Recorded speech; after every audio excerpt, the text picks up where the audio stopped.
Eczema is the visual representation of a toxic body. So just like any other fuel burning machine, the body has waste products that it needs to get rid of. Metabolic waste, such as feces and urine and sweat, and I'm sure you'll agree these things should be eliminated from the body as quickly as possible. So there's a few designed routes, such as the kidneys, the liver, the bowel. These are things that are typically used to eliminate waste from the body. Toxins and metabolic waste are purged from the body via the lymphatic system. So they collect up into our lymph nodes and are purged from the body via the spleen. And so when our lymphatic system becomes clogged, when our kidneys and liver become overtaxed, something has to give. And so the skin takes over and is used as a vicarious elimination zone.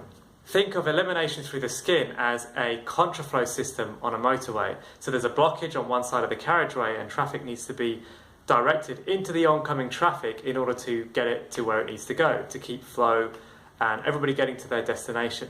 So it's going to look a mess, however it's necessary for flow to continue on the road.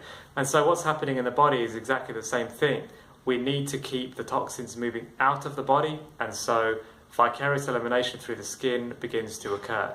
Sweat in the body as a natural way of releasing some toxins is fine, it's completely normal, but when you've got something heavier going on like acne or eczema, that's when you know that vicarious elimination is taking place. See, the body's primary instinct is survival, and it knows fully well that if it keeps these toxins festering inside the body, it could result in serious disease, serious chronic disease, even involving the shutting down of our body's organs. So it has to get those toxins out of there, even if it means making a mess of your skin in the process. So eczema, as horrible a symptom as it is just that. It's just a symptom, a signpost that there's something off in the body, a signpost that our usual routes of elimination are not working properly. Coincidentally, acne and boils can also be products of the same root cause. However, they look different. Well, symptoms can look different, but root causes can be the same. So we have to free ourselves from this symptomatic, individualized, compartmentalized way of looking at diseases and start to take a more holistic viewpoint on health and disease in the body. Imagine looking up at the ceiling and seeing a water-stained ceiling tile. It looks really unsightly, and so you decide to take action and replace the tile. Everything goes back to looking shiny and new again. However, in a few weeks' time, you look up and you notice that around the shiny new tile, there's a whole load of tiles that are water-stained. And so what have you learned about the situation? Is there something different going on to last time? No, it's absolutely the same root cause. There's a leak up there that needs addressing, and you've got to go up and sort out the root cause.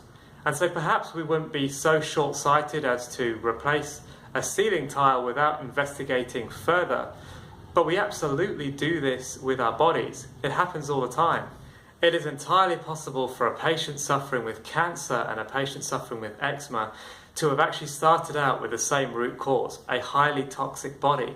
However, with creams and surgeries and a whole host of other ways of suppressing the symptoms, we've completely lost sight of the original root cause. So genetics do play a role in deciding exactly what form of disease your body takes on, because different bodies respond in different ways to the same types of mistreatment. However, the root causes of these diseases can be remarkably similar.